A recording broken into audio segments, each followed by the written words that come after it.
So my name is Andrei Shikov. I work on the Compose compiler, Runtime.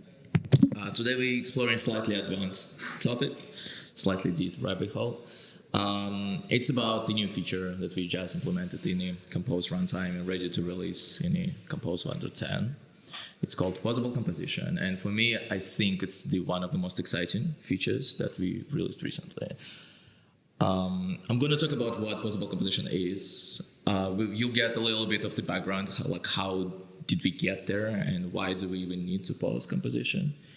And also how it's going to impact some of the other performance work going forward. You already had like a little bit of snippet if you've been yesterday on the Android show. Clara presented like a small snippet of the slashing composition, so I'm going to be exploring that way further. So pausable composition on its core is a performance feature. And when I'm talking about approaching performance, I usually split it into like three big categories. So the first one is do less. This is like, oh yeah, we did something once, we don't need to do it again, we can cache the results, for example. Or sometimes we just don't need to do certain performance, certain work to achieve better performance. The second part is do it faster. So this is your usual CS algorithms, data structure optimization, right? Like you use a hash map to look up something instead of the list or something similar. And the last one, the most weird one to be honest, is do it some other time. So you can identify work that is on a critical path and you try to schedule it to be off the critical path. Do it sometime later or do it before you need the results of that work. And pausable composition is firmly in the last category. And this is something that we didn't really do before in Compose. Like we didn't really do any scheduling tricks in composition. It just like runs your UI as one big blob before that. Let's go back a few years though to get you a bit of the background. How did we get there?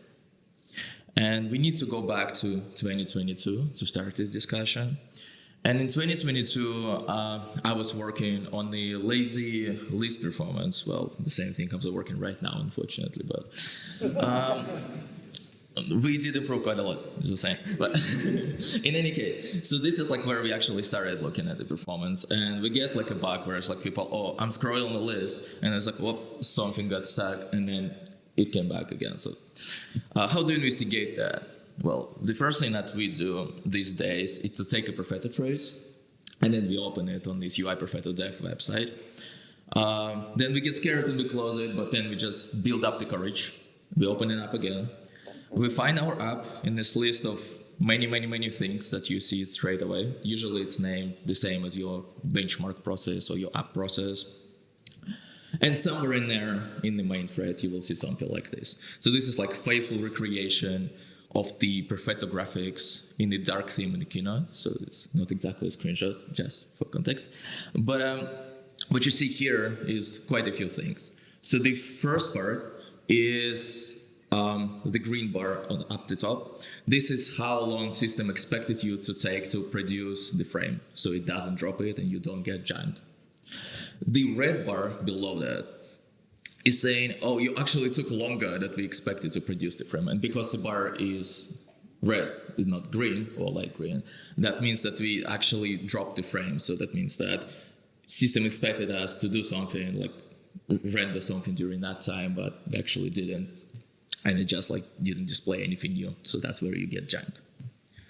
And below that, this is just CPU slices, so basically what CPU was doing during that time on the main thread in particular. So we did some work in the choreographer because when we scroll in the lazy list, we respond to the choreographer callbacks to render new frames. And then there's measuring layout because we need to measure a new item in the lazy list. And then there's composition work. You can see here that Compose actually does work in two phases. We're going to be going a bit deeper into those two phases later. But right now, just bear that as two phases. This is like what you need to do to produce an item on the screen from your composable function. I'll be using these visuals because recreating all of this visual noise from Perfetto is a bit too much. So like this simplified graphics, it displays everything the same way. The frame data is always in the middle, and I'll be using like red and green lines to indicate whether they met deadline or not. So now we have some indication of what is happening here, right? So we took too much time to produce an item in our lazy list while we scroll it, and that means that we drop the frame, we get some hitches when you scroll. What can we do without it? What can we do with it? The first thing that Restartable actually does with views is to move some work out of those do frame callbacks. So like do some work ahead of time, right? This is called prefetch. This is what we're talking about when we talk about lazy layout prefetch. The simplest thing that you can do is to prefetch one or more item in the direction of the scroll, which you can see on this slide. And in this case, we didn't do all of the composition in the first frame. Then we created an item between the frames, and maybe delayed the second frame a little bit. But at the same time, because we started earlier, we didn't drop that frame, which is great. But sometimes compositions take longer than that, and they still drop frames. And this is where all of our investigations into improving scheduling tricks even more come to play. So the first experiment that we did was multi-threading. The obvious choice when you have something like this, where it's just like, oh, something doesn't fit in a single thread, and there's no really way around it. What you try to do is to just move it out, right, to a different thread in the background and do something while the main thread is doing its main work, right? So you get like smooth UIs, and then the background thread preparing items like ahead of time. You know, like there's like a Tom and Jerry gif where it's like tries to put the railroad ahead of the train.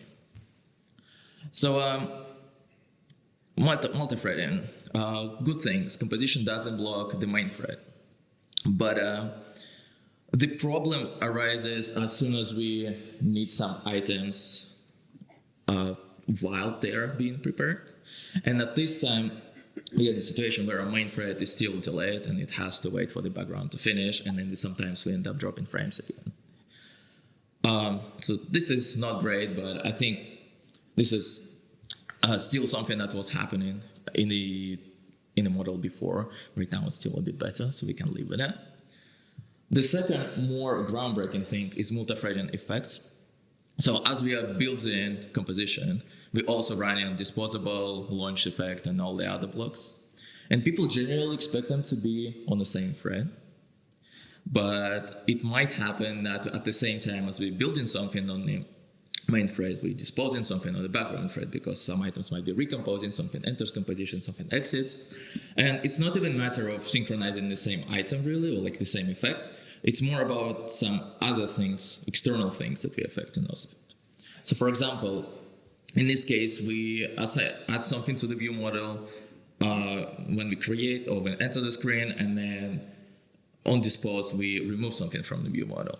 And if we run it on different threads, we need to synchronize that list. And we don't really expect people to synchronize anything if what they do in their effects, so like think about multi-threading at all. So that's a big minus here. So we try to avoid breaking people as much as possible when we do optimization tricks, right? The last thing, which is kind of interesting, is that sometimes doing things on the background thread actually takes longer than doing things on the main thread. So if you just like measure how much time composition took, the same amount of work, you will actually notice that main thread was faster. And the reason for that is background threads are usually scheduled on a slower course. So if you don't know much about your CPU, there is like big cores, like more faster cores with more cache. And then there is slower cores, which is just like helping you do some background work usually. And like usual phone has like 2 big cores and like 4 or 6 background cores. Pixel, for example, has like 9, so like 1 allocated for the main thread, specifically clocked a bit better. And because of that, actually just doing work on the main thread sometimes is effectively faster. So with all of those things, we decided to stash this work for now and move on to the next experiment where we do something different.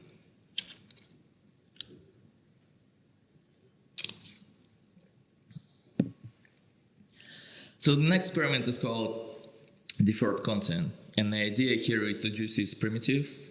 It was called just deferred. What it would do, it would run the block to basically give you like this lambda that would be run separately from the main content. So like, let's say you just create your item, you run something in composition. Oh, yeah, this is the slide. So you run something in composition, and then at the end of the frame, if you feel like we have some time still left, Recomposer can be like, okay, so now we have some defer block schedule. Let's run that.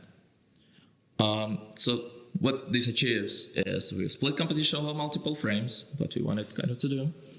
Everything on a single thread. We don't block rendering, which is amazing. And it requires some runtime and compiler changes, but if you know something about Compose, you know everything in runtime is complex. So this is fine, we can leave it. The problem that comes here though is that expensive part can be too expensive. So it's just a function call, right? When you run the function, you cannot really exit out of that. And if the defer takes too much time, it just ends up dropping frames again, or maybe delaying next frame or something like that. Similar to what Prefetch does right now, because this is all controlled by the user. We give you like a primitive to say, okay, this content's supposed to be deferred, but you still have to put it somewhere in your code. This is not ideal. So with all of this list of problems, so like it's user defined, and if the complex item comes from the library, they also have to put this boundary there. Also not great, because we don't want to introduce performance primitives in the regular composable code. And because the for content is not really interruptible, so if we understand that we run out of time of the frame, we can still stop it, so it doesn't affect performance the next frame. With all of that, we decided to just stash it again and come back a bit later when we have like better model of what we want to achieve. Instead of doing all of this cool stuff with scheduling, we actually decided to do the other things, because to be honest, Compose was doing a lot of extra stuff in 2022. And since then, we got like around 30% scroll performance improvement. You saw the slides yesterday in the Android show as well, like compared to views. But like holistically, you get just better results if you just update to the newer versions of Compose. If you didn't, please do. All right. And we were focusing on the other parts for these 2 years until 2024. And here we were approaching kind of the end of the low-hanging fruits in the perf category. There's still some work going on, obviously, to improve certain algorithms, certain data structures that we use and stuff like that. But at the same time, we decided to try to explore some of the things that we did before. And when we thought about what we actually want, what we want is something like defer, so it still runs on the same thread, but instead of running in this problem, so where it's like deferred overruns, it interrupts the frame, and we drop everything again, we kind of want to automatically slice the content. So you get things like that, where just like there's some part is deferred, and then another frame, the other part is deferred. And what we also want to do is to not run it as part of the recomposer loop, so it's like runs during the frame callback, but we kind of want to run out of the frame as well. So what we really want to do, we want to like start composition, then we pause it, and then resume it later, then pause it again, and resume it later until it's complete. And that's where we get to pausing composition. So let's explore a little bit how composition works, because this would be required to understand what exactly to be paused in a composition actually. Broad overview is that we have two phases. The first one is compose. The second one is apply. You saw the slices before, and I said like composition works in two phases. This is where we get exactly what they do. So the compose is the first phase, and that's where we run your composable functions. So you write a bunch of code, we just run, execute all those functions, and those create a bunch of stuff. Whenever we run the functions, all of the changes that they make, let's say there is a measure policy that you decided to remember, it's up there. There is a layout node that you said we need to insert, it's up there. We all record it in the change list. We don't do all of these things straight away. We all record it as like a list of changes that need to be applied later. The same goes for effects and stuff like that.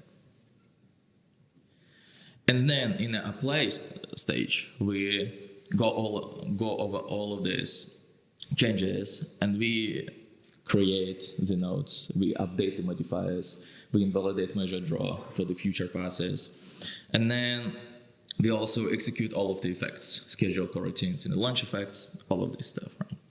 So this is like two phases. Compose, where we run composable functions, and apply where all of the effects of those composable functions executed, not only your effects, but in general, like, understanding of the effects.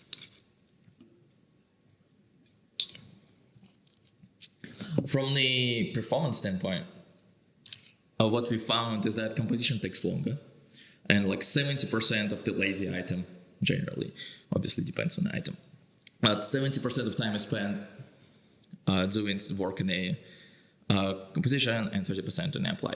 So if you want to split it somehow, probably want to focus on splitting composition, because right now it's a large uninterruptible function call that we cannot do anything about. And what we really want to do is to take all of those functions that we need to execute, and at some point we just like slice it and say, okay, stop. Right now, do not execute anything, and continue later from this point where you just stop. This is not really easy to achieve with the regular functions. So if you know anything about other UI frameworks, some of them achieve that, but like throwing exceptions or doing stuff like that. So this is not exactly obvious how to do that, but thankfully composable functions are kind of special. And we have compiler that allows us to achieve this pausable and resumable behavior. So there is this particular property of the composable function. It's called, some of them are restartable and skippable. You probably saw that when you were looking at the performance or stability of like some other concepts that compiler introduces into Compose code. And to go over quickly this concept, restartable, what this allows us to do. So restartable functions, first of all, is any function that is not in line and returns a unit, if I remember correctly. Well, like doesn't return anything basically. In this case, we have like list item, which is not in line, doesn't return anything. And then row and layout, they are in line, so they are not restartable. And there is text, basic text, that's also restartable, and all other things, right? So what this allows us to do, so let's say we introduce a state here, and let's say we update this state. So it allows us to just update the part of the composition that was reading in the state when it was updated. And as we go execute over the stuff, we just basically only touch the parts of the UI that the state was ready, which is really good for optimizing performance of the updates of the composable hierarchy. The skippable property of the composable functions allows us to optimize it even further. Let's say in this case we updated the state from 3 to 2, but the items, like the text items, didn't really change. So we can say, okay, so the parameters are the same. We don't really need to execute anything here, like the body of the basic text, where the basic text calls is and all that, right? The same goes for the second item. We don't need to execute its body because the parameters are the same, so nothing in that part of the UI that this function represents changed. For the last function, we obviously don't have the third text anymore, so we just remove it. But this is like restartable and skippable functions that allows us to optimize and update. And one realization that we came up to, like somewhere in 2024, is that restarting and skipping is like resuming and pausing execution of the function. We're just using it wrong way around. So we're just restarting and then pausing if we don't get any updates, but we can do it the other way. So let's see how we can use restartable and skippable functions to actually build our lazy item or any kind of item, any kind of composition incrementally. So we start executing slowly from the top. We add our row layout because they are not skippable or restartable. And then let's say we run out of time. So we cannot really stop execution of the function. It still has to call into text. But what we can do, we can invoke skippable property and say, okay, now just don't execute the function of the body yet, the body of the function yet. That basically means that the pausing here is not immediate. We're just skipping over the content. So we still have to complete the loop, complete all of the functions and stuff like that. But it's still faster than executing all of the bodies of those functions. At some point, we might say, oh yeah, it's time to continue prefetching again. So let's restart those functions that we previously skipped and continue going over the body of those functions. So let's say we go over again. And we run out of time when we completed basic text because, well, text is expensive, stuff like that. So what do we do now? Well, we already restarted those scopes. We cannot pause them again, so we have to go over executing those functions still. But we can still invoke skipping on all of the other functions that those functions call. So in this case, basic text. So this is where we stop for now, and then we restart again next time, and let's say we complete composition by then. So this is how from restartable and skippable we get to pausable composition. The only difference that we had to make this work in the compiler, in particular runtime, there's a bunch of changes obviously, but in the compiler it was really small things. So like instead of doing like this type of condition, we just replace with something different. So like it's minimal changes. And this is what I really like because the less changes in compiler, the better. So this pausable behavior, it's available by default in Kotlin 2.2. There is also a flag that you can enable. Before that, it was just experimental, just in case, but we didn't find any problems with that from the first time we added this feature. So you can use it even in earlier versions of the Kotlin. And what's interesting is that this is the code that gets compiled into the functions that we ship to you. So let's say you use the material component. Well, those are pausable by default, even if you're using like Kotlin 1.9 or something like that, just because these suspension points, they are compiled into that by default. And this brings us to, well, current date. And now we're releasing pausable composition in Compose 1.10. What it allows us to do is to go from things like this in Perfetto to things like this, where we split composition over multiple frames. We don't split apply because this is like all of the effects that you need to execute. There's like a bunch of complications in that. But composition is usually where the problems are, and we actually can now fit all of everything in between, all the work in between the frames. The cool thing, as I mentioned before, the suspension points are automatic with minimal compiler changes to using existing properties of the composable functions and don't change as much in the runtime like default content would have. The limitations right now, the API that we have only applies to initial composition. And I put like a star in there saying like, oh yeah, maybe we will at some point apply to recomposition as well. But again, we don't really plan to for now because creating content, like creating lazy items from the start is where a majority of our performance bottlenecks are. Well, navigation is also a similar case where you just like have to create a big chunk of screen from the start. So, this is where we struggle. To the API that I mentioned that you use, instead of calling composition set content, you would call pausable composition set pausable content. Or a bit more realistically, you probably don't use compositions directly, you probably use subcompose layout. And subcompose layout now has this function that allows you to do like this pausable prefetch for the composition. Let's explore how that works a bit more. So here I have like a simple subcompose layout that just creates an expensive content, puts it on the screen. Let's say that we want to prefetch that, split the work that it does across multiple frames. How do we do that? Well, the first thing that we do is to introduce some kind of placeholder to show where the content is prefetching. Maybe you can do this work ahead of time somewhere in the background or something like that, but for me here it's the simplest thing that I could think of.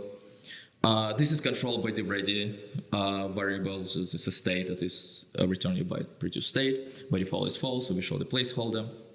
We also need to extract the lambda from the subcompose layout. In general, this is actually a good idea to do that always, because the composable lambdas that you create in measure paths are not memoized, and the ones that create in the composable body of the functions are, so you get less allocations, you don't allocate composable lambdas every measure, less work for us to do.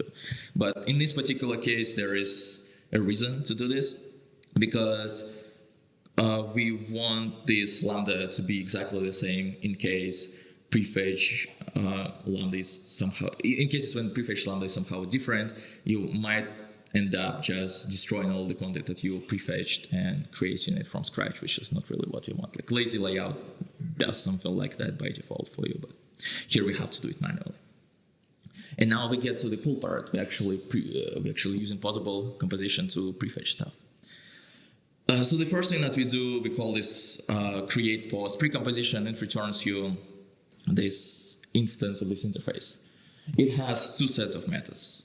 One of them is to run your composable functions, and you can use this callback should pause to tell us when you think you run out of time and we should try to skip as many functions as possible.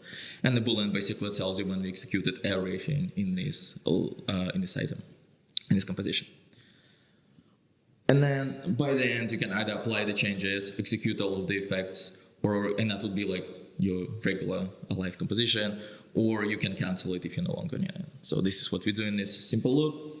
Until the Pausable is complete, we just resume it. And here I pass true to the should pause callback, basically pausing as frequently as possible, which is probably a bit stupid thing to do, not really efficient, but it kind of provides for a good demo. And then I yield to the scheduler. What that means, I'm saying like, okay, main thread, if you have some work to do before I continue composing this Pausable composition, just do the work that you want to, like run the frame, do the measure and what's not, and I can continue later when you have some idle time. When we're done, we apply composition, set the value to true so that we can switch the stuff in the subcompose layout, or we cancel if we encounter cancellation exception. It basically means that produce state or launch effect that is backed by is cancel. Okay. And this is basically, as soon as ready switches to true, we prefetch the composition, we just switch it, and subcompose will look up the slot, look up that the lambda matches exactly, and be like, okay, I can use this prefetch content that you created in Pausable composition and just run it here. So that would look something like this in Perfetto. So like this is small unnamed blobs. This is our composition running like one composable function at a time. So like restart and skipping, restart and skipping, restart and skipping many, many times. And then apply happens at the end, which is like a bit more of the work. With synchronous. Cool. What do we do with Pausable composition? So obviously this is something that's like a low level piece that we don't really expect you to use straight away. This is something for us to use to optimize performance.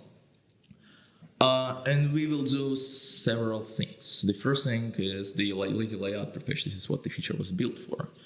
And it allows us to achieve certain interesting behaviors. There's the flag in Foundation. I think it's enabled by default in beta already, so you don't really need to touch it.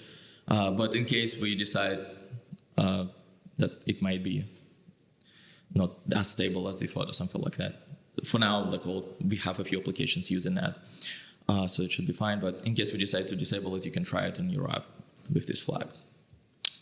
Pausable composition actually works really well with the new prefetch optimizations because we start prefetching more. So in this case, let's say we have a viewport and we see that there is like, we know the direction of scroll, which is down. And we can say, okay, so let's actually prefetch a bit more items here. And with Pausable composition, we don't just do this work synchronously and just block the main thread. While we do that, we can actually do it like, one piece at a time, which is really nice. From the perspective that we don't want to really affect the execution of the other things, like more important things that you already see on the screen. In the future, we expect to, we will try to add this prefetch for arbitrary composables. So maybe some of your navigation destinations, if they take a lot of time to complete something like that, it would be useful for this. But right now we don't exactly settle on APIs, so this is maybe something next year, maybe later. Right now, it's really hard to point the finger when that's going to happen. The last thing about Pausable composition is the fact that in this interface we have composition and apply separated. And if you remember at the start when I was talking about multi-threading, I was saying that the problem is that we run effects on the background thread and people will have to synchronize everything that are using effects. So you said, well, here you don't have to run this on the background thread anymore. This is separate. You can just run composition on the main thread. So instead of that, run composition on the background thread and run apply on the main thread. So you get something like this, basically. And this is even more effective strategy for prefetch because we don't even try to use the main thread. But it has its own problems because I'm not sure all of your composable code is really ready to run on the background threads here. We saw some problems with that. And I think this is like extremely distant future where we actually can do that. But I think this is the primitive that actually unlocks us to do so. All right. So this is Pausable composition. This is what it does for you. And I hope you learned something about how we actually pause in composition. That's it for me. Thank you for your attention.